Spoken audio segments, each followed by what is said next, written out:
Chosen one. You didn't have to utter a single word to dismantle a narrative that was built to break you. The silence currently surrounding your name is deafening because somebody got super quiet after they were proven wrong about you and everyone noticed. You have moved from the subject of their gossip to the proof of their delusion.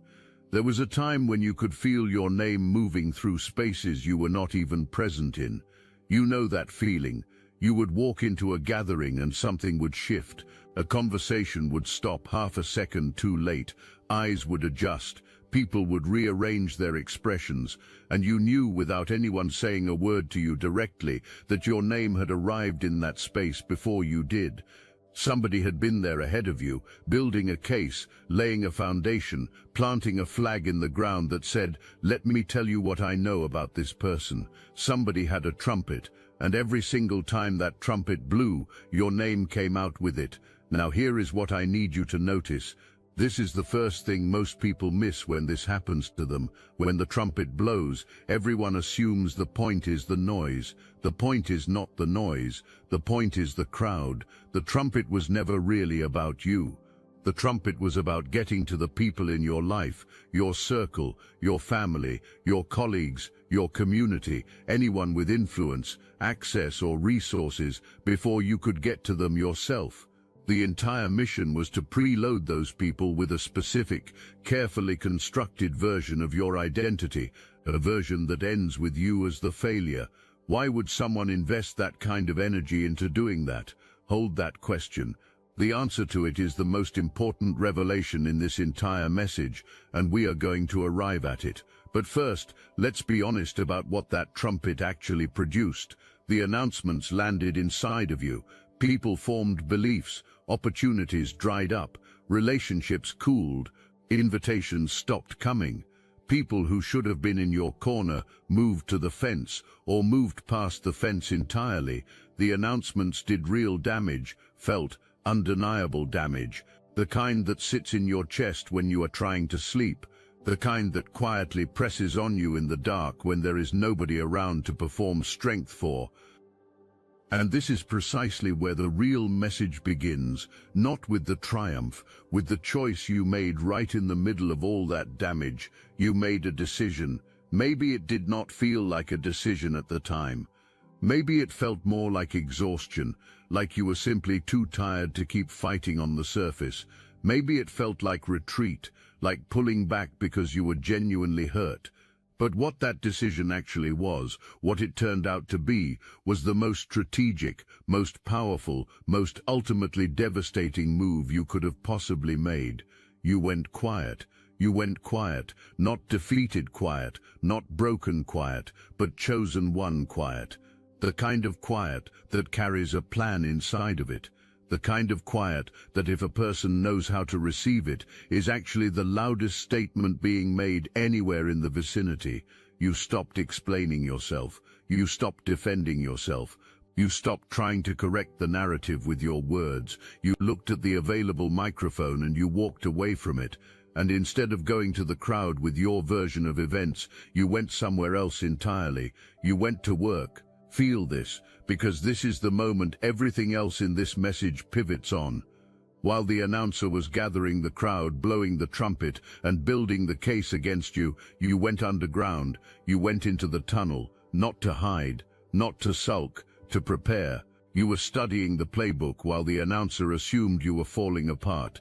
You were building while the announcer was certain you had stopped. You were quietly becoming something that had no category in the narrative being constructed about you. And the announcer had absolutely no idea, because the tunnel is not visible from the street, and someone too busy running with a trumpet never stops to notice when a person has moved somewhere completely out of sight. Here is what I need you to hold as we move forward. Everything the announcer declared you could not do, you were in that tunnel learning how to do.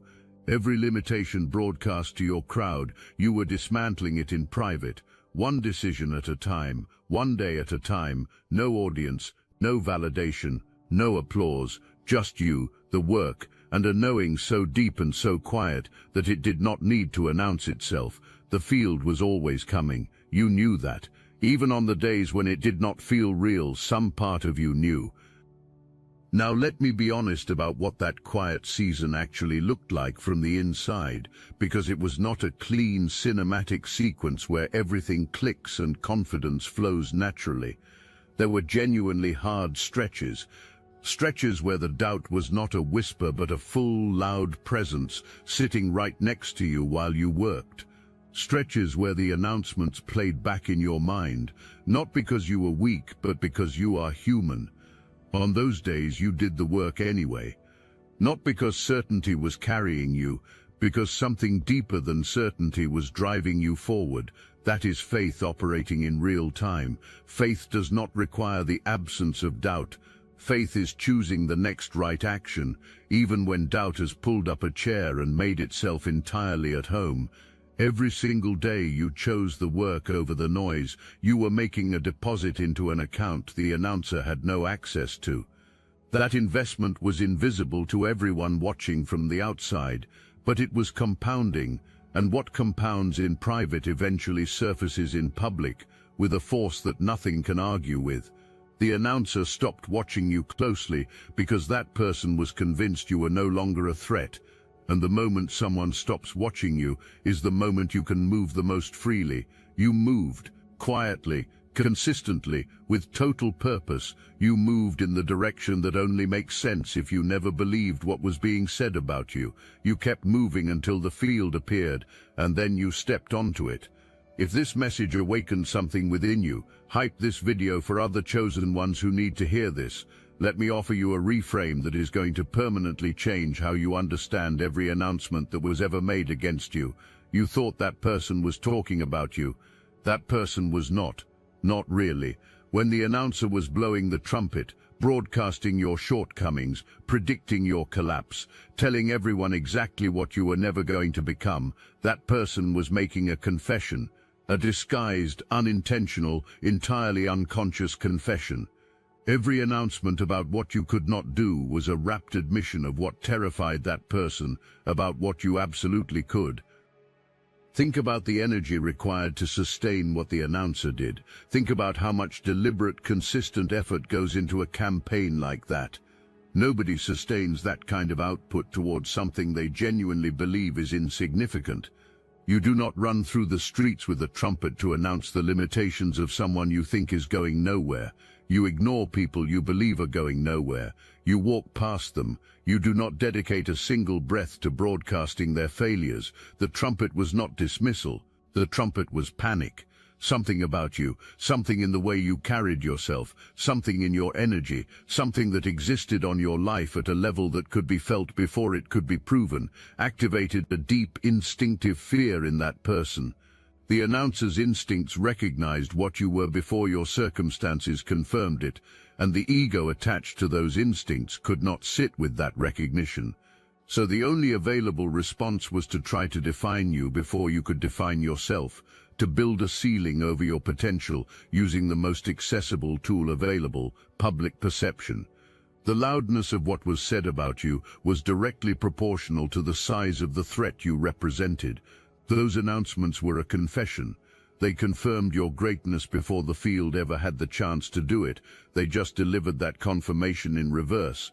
And now that the field has spoken, now that the performance is undeniable and the crowd has witnessed it, every single one of those announcements sits fully exposed. Every prediction of your failure is now a public document of that person's fear. Every trumpet blast is now a receipt that proves the announcer saw you coming long before being willing to admit it. I must interrupt this transmission for just a moment. Are you really chosen? Prove it. It's easy to watch videos about chosen ones. It's another thing to put yourself to the test. If you're still here, that means something, but talk is cheap. Real chosen ones take action, and real chosen ones are also paying attention. You've noticed it, chosen one channels getting silenced, videos pulled, voices removed from the platform. The mainstream media is cracking down on us, but we will not give up our voice, and neither should you. That's why joining Destiny Engine is a 360 win. You support your favorite channels and fuel your own rise at the same time. It generates personalized sequences that help you rewire betrayal into transcendence, turn isolation into sacred power, and transform their downfall into your rise. We are using the Dark Elite's own weapons against them, taking their declassified consciousness technology that programmed competition and scarcity and repurposing it to serve divine justice. The beauty is, you don't even have to lift a finger. You put on the headphones, press play, and watch your enemies choke on the rope their own lies created. If you're done consuming and ready to prove you're chosen, start your Destiny engine for $7 today. Join the Obsidian Inner Order live checks and watch divine justice accelerate in your life. Link in the description. Now here is the layer underneath that one. Most of the people who received those announcements were not your enemies. Most of the crowd had no malicious intent. Those people simply had access to a voice that sounded confident, seemed informed, and projected the kind of authority that leads people to believe they are receiving the truth about someone. And when someone speaks with that kind of certainty about another person, most people extend trust naturally, not because they are foolish, but because that is how trust operates. You extend it until you are given a concrete reason not to. The announcer borrowed that trust and spent every bit of it on a lie about your future.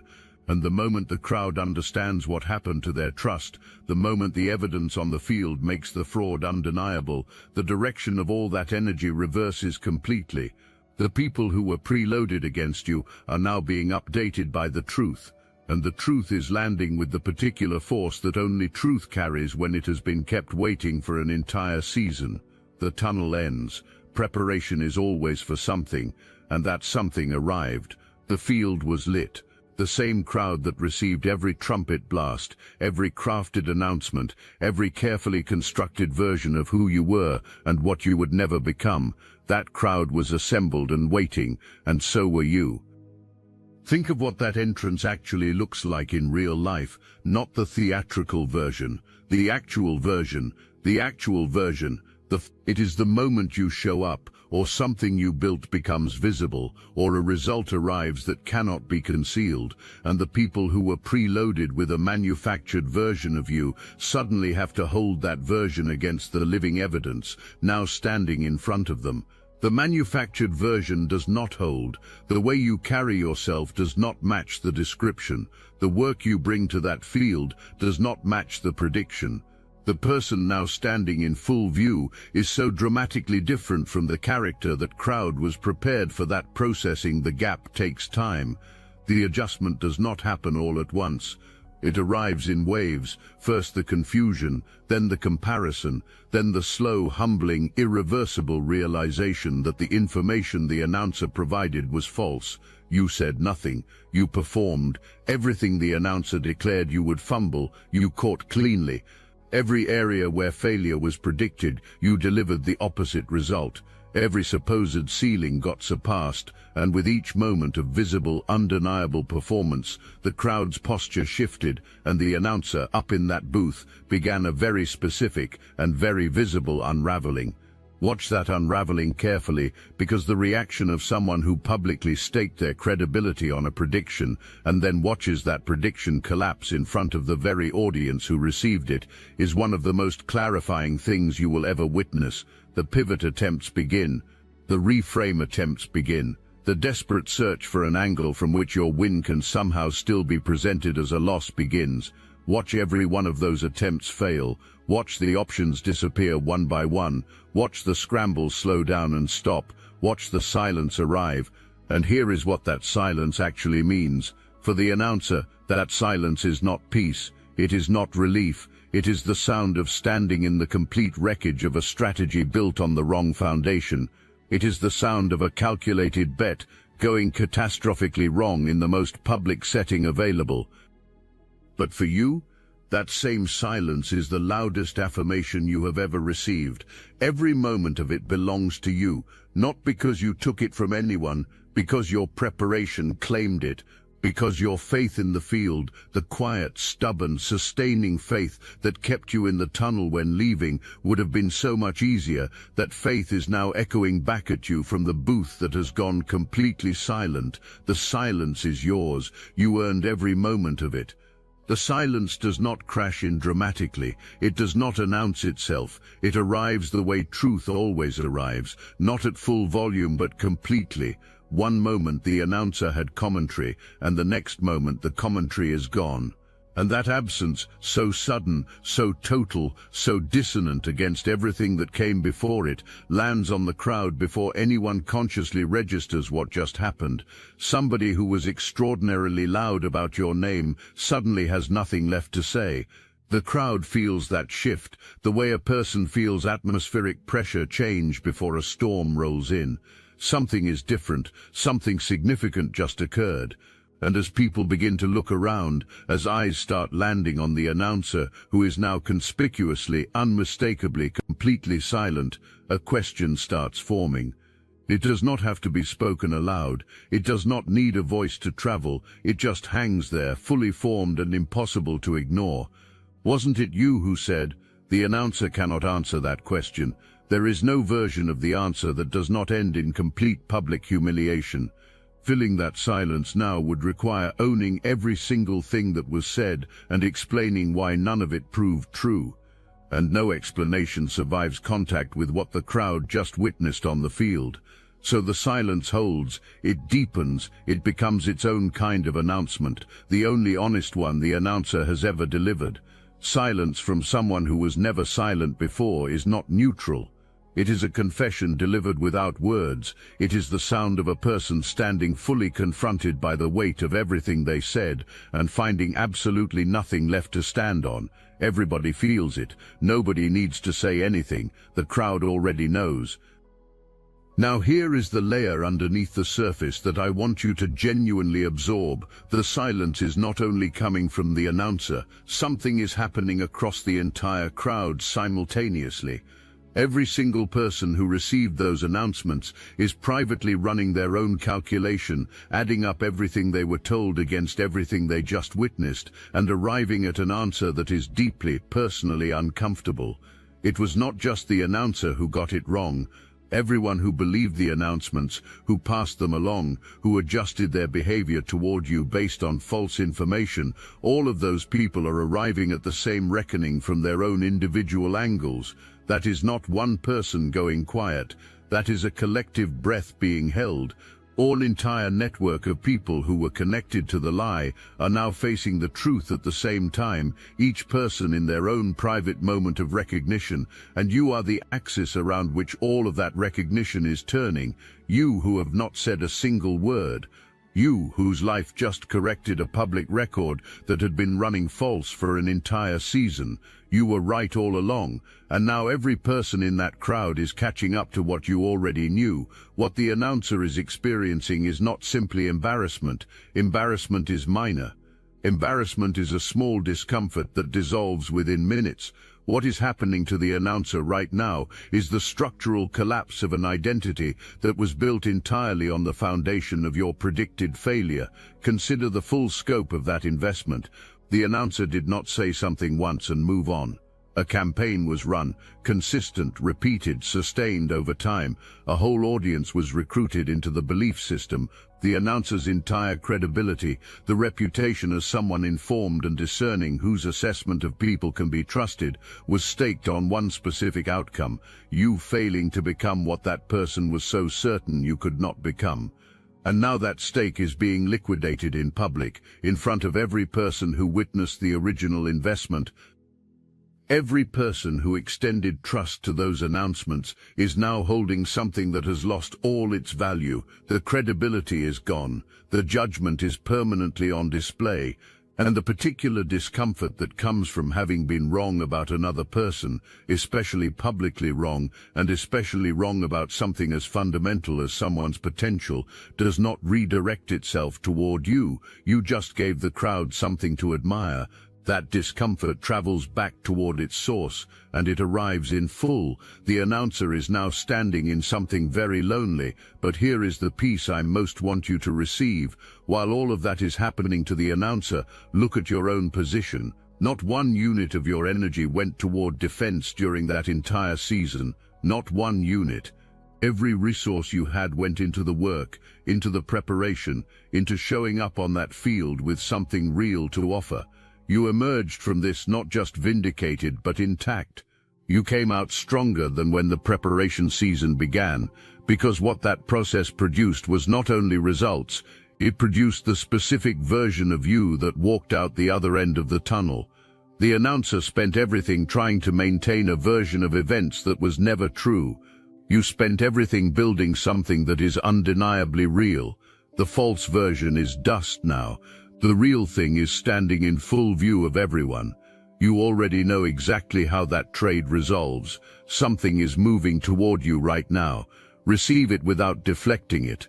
People who once had the worst possible image of you, people who were preloaded with the announcer's version of who you were, are now finding you magnetic, not merely impressive, not just likable, genuinely magnetic in a way that does not have a clean verbal explanation.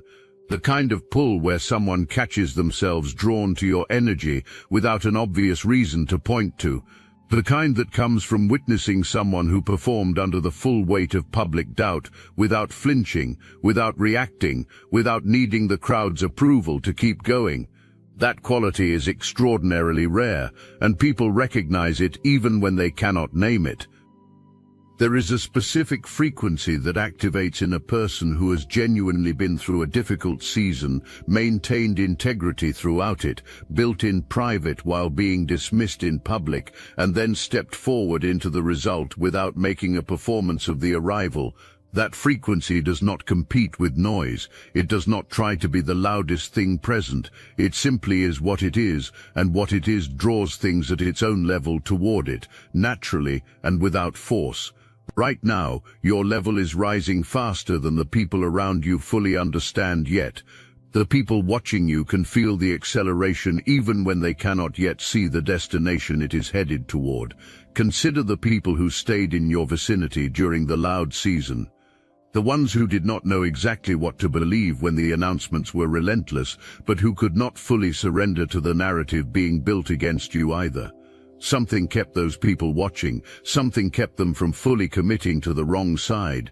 And now those people feel their own quiet vindication, that private, deeply satisfying recognition that their instincts about you were sound all along. Those people are moving toward you. The bond that forms between you and someone who chose to see something real in you before it was easy to see, before the field confirmed it, before the crowd validated it, that kind of connection carries a depth that surface-level relationships simply do not reach. Hold those people with intention. They passed a test most people are never even aware they are taking. For the people who were fully on the wrong side and are now shifting their position, let that happen without resentment, but also without amnesia. A position shift is not necessarily a character betrayal. It can simply be an information update. New evidence arrived and a conclusion adjusted accordingly. That is actually functioning intelligence at work. Observe carefully how each person moves now that the truth is fully visible. That observation will tell you precisely who deserves genuine proximity going forward. The way the world perceives you is undergoing a fundamental transformation, not cosmetic, not temporary, not dependent on your management of it. The category you were forcibly placed in is dissolving in real time. The category you are now occupying comes with access, with genuine opportunity, and with the kind of serious attention that generates real movement in your life. That shift is already in motion. You do not need to perform for it. Just keep being who the tunnel built you to be. Pay close attention here. This part speaks directly to your immediate future. While all of the visible shifts have been occurring, the silence falling, the crowd recalibrating, the vindication becoming undeniable, an entirely separate set of events has been unfolding completely out of sight. And the people driving those events have been paying a very particular kind of attention to you. Not the gossipers, not the general crowd, different people entirely. These are people with genuine resources, opportunity, platform, access, real influence. These are discerning people who tracked the entire arc, the announcements, your silence, the preparation season, the field performance, and drew conclusions the general crowd had not yet reached. Because that is precisely what discerning people do. They see further into the sequence. They move earlier in the cycle. They identify where genuine value lives before the surface confirms it. What those people witnessed in you was not just a winning performance on a public field. They witnessed the discipline underneath the performance. They saw your composure when you had every reason to break. They noticed your focus when the noise had every tool available to scatter you. They recognized the quiet confidence that belongs exclusively to someone doing the work because the work is the point, not because an audience is watching. That combination is rarer than talent. It is rarer than skill. And when people who operate at a high level recognize it, they move toward it with genuine purpose.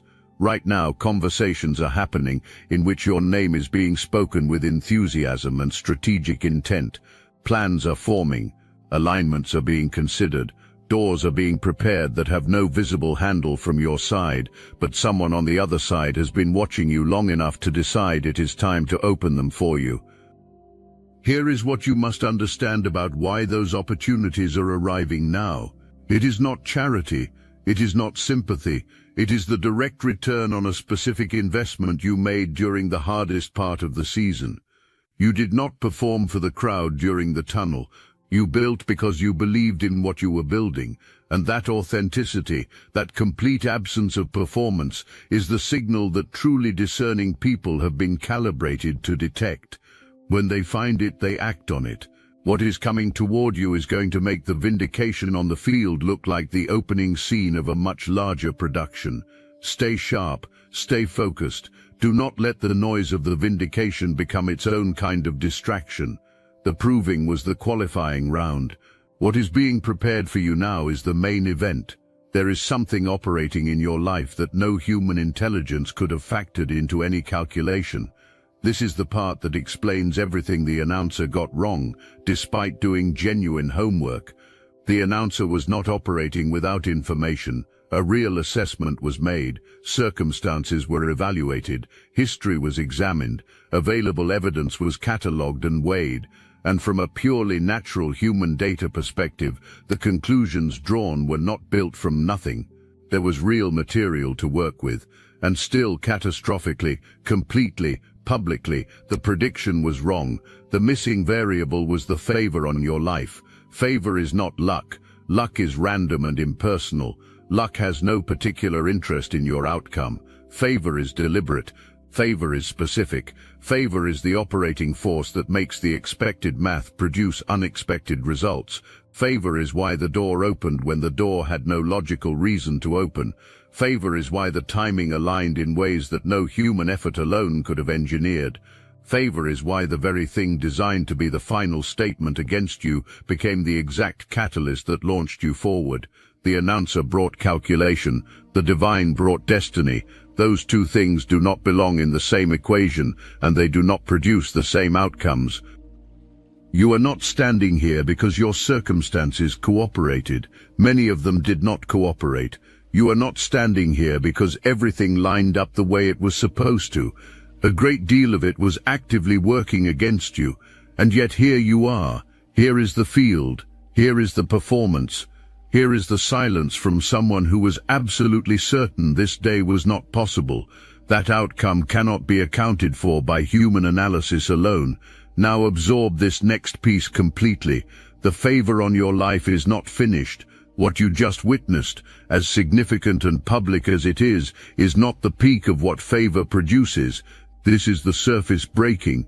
This is the first visible confirmation of something that has been active underground far longer than the field has been lit. The favor kept moving during the tunnel. It kept operating through every announcement. It was working on your behalf through every moment that looked like the evidence was trending the other direction, and it will keep working now. The same backing that carried you through the preparation season is the backing that operates on every field ahead of you, every new opportunity, every next level, every fresh crowd assembled to witness what you do next. Favor does not expire with a single vindication. It compounds with each one. The announcer was fighting something that had already decided the outcome before the trumpet was ever picked up, and that force does not lose these kinds of engagements. You are not the same person who felt those first announcements land. You are not the person who walked into the tunnel uncertain whether the field was even real. You are not the version of yourself that existed before the preparation season began. That person was in process. You are what the process built. The announcer was working from a frozen image, a snapshot captured at your lowest point of visibility, your lowest point of resources, your most disadvantaged moment, and presenting that frozen image as your permanent identity. What the announcer never accounted for was the compounding. What actually happens to a chosen one who goes underground, commits fully to the work, and refuses to surface until the preparation is genuinely complete. A snapshot cannot capture a trajectory, and your trajectory was always moving away from every claim the announcer was making. You became the biggest plot twist that crowd has ever witnessed up close, the kind of reversal so complete that people instinctively replay the whole sequence in their minds, searching for the signals they missed. And the signals were there all along, in your discipline, in your focus, in your quiet refusal to reduce yourself to the argument being made about you. The crowd simply was not looking in the right direction to see them. Now here is the anchor I most need you to take with you from everything being said here. The crown was never issued by the crowd. It cannot be revoked by the crowd. Its reality does not depend on the crowd's recognition of it. That crown was placed on your life long before the announcer ever raised the trumpet. It remained in place through every announcement, through every wave of people who believed those announcements, through every moment of doubt you pushed through. It will remain in place after this particular crowd disperses and the next season opens. It is not conditional on any external confirmation of what you already carry on the inside. You were not built into a champion by winning in front of people. You were already a champion when the lights came on. What the lights did was finally allow the crowd to see what had always been true about you. Do not ever allow the applause to convince you that it created what it is applauding. It did not create anything. The applause is simply, finally, witnessing what was already there. And here is the weight on the other side of that truth. The next field is being prepared right now, a bigger one. A new crowd is assembling, and the version of you that shows up to that field must be the same version that showed up to this one, grounded, focused, committed to the work rather than the reception, immune to the crowd's temperature, not inflated by the validation that just arrived, not performing for the people who have now decided to cheer. The discipline that carried you through the tunnel is the same discipline that sustains everything coming next. The silence that made the point is still available to you as a way of operating, not because you are hiding, but because you now know from lived experience that the work always speaks more powerfully than the commentary surrounding it. Let the recognition arrive without letting it redirect you. The choosing does not expire at one vindication. The choosing is for your whole life. And a life of this scale demands consistency in the private far more than performance in the public. You know how to do that. You just spent an entire season doing exactly that. Do not let the applause make you forget what the quiet season taught you. The crowd is no longer facing the booth. The crowd turned fully, collectively, irreversibly away from the broadcast and toward the field. And the person on that field, the one who just delivered the most quietly devastating vindication anyone present has ever witnessed, is the person the crowd now wants to hear from. Not the announcer, not the booth. You. The trumpet is available, and this time it belongs to you. You are not meant to use it the way it was used against you. You are not meant to make announcements about the person who got it wrong. You are not meant to run a victory lap at the expense of someone who is already sitting in the full consequence of their own choices. That is the old game, and you are operating in a completely different one now. The trumpet belongs to you for the people in that crowd who watched the entire arc, who were present for the announcements and the silence and the performance and the reversal, and who are sitting with something they have not yet found words for. Something like, what does it look like to build that kind of life? What does it feel like to move the way that person moved through something like that and come out the other side still whole?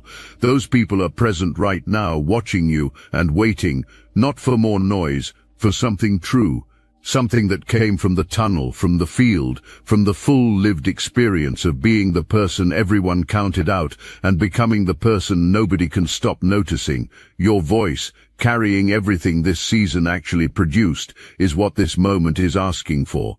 Not the loudest voice in the space, the most credible one, the one that has something real to say because it earned the right to say it by going through something real. This plot twist is not over. This is the moment people will point back to as the turning point, the place where everything became undeniable. The field ahead is larger, the platform ahead is wider, the impact ahead is deeper. And through every next level, through every new crowd, in every new season, you will carry the knowing that was forged in the quiet, that no announcement can reach you where you are actually operating, that the favor on your life does not expire, and that the crown does not come from the crowd and cannot be removed by the crowd. Chosen ones do not need a microphone to make the point, because when you show up and do what you were placed on this earth to do, somebody goes quiet, and everybody notices,